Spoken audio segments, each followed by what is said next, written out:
Knowles on the news. Susan Knowles.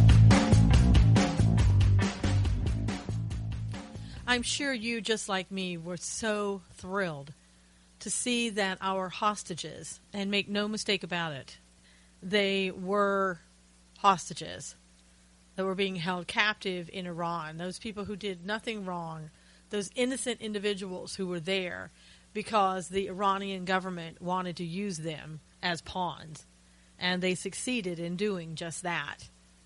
They were freed after being there 5 years, Pastor Saeed Abedini having been there about 3.5 years. And I can only imagine how ecstatic their families are to have them back home again. We wish them well. Our prayers go out to them. It is an amazing, amazing miracle that these people ever saw the light of day outside of an Iranian prison. And according to President Obama, he said, "We've achieved this historic progress through diplomacy without resorting to another war in the Middle East." Now, what is diplomacy? It's a person who is able to deal with people in a very sensitive and effective way. And perhaps this was diplomacy, because while John Kerry, our Secretary of State, was very sensitive, for lack of a better word, in getting this Iran deal, the nuclear deal, and now this one, which we're hearing may have been all a part of the same deal. If you want to call sensitivity seeing our sailors on their knees with their hands behind their heads, and later we see the release of our hostages, if you want to call that sensitive, okay. I call that weakness. And again, we have looked weak, and we continue to look weak to the rest of the world. And I know this will only come back to haunt us. There's word out that there are some missing people right now in Baghdad, and they are presumed to be Americans.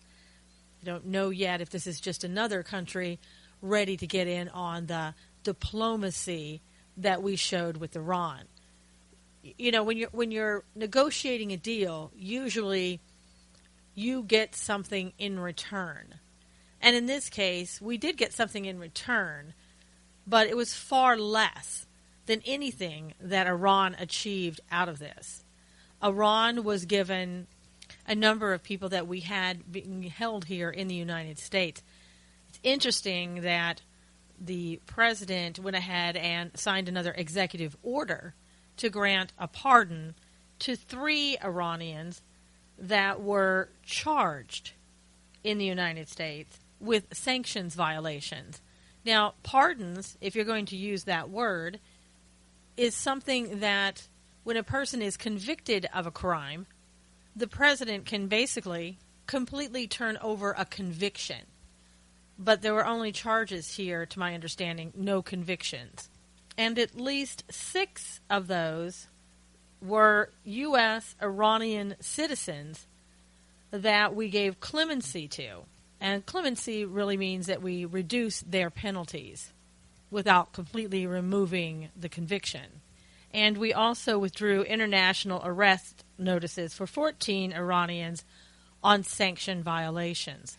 So those people who were U.S. and Iranian as dual citizenship, they really made out, because they don't receive any punishment here in the United States for having done this as an American citizens, but they can return to Iran and carry on life as normal.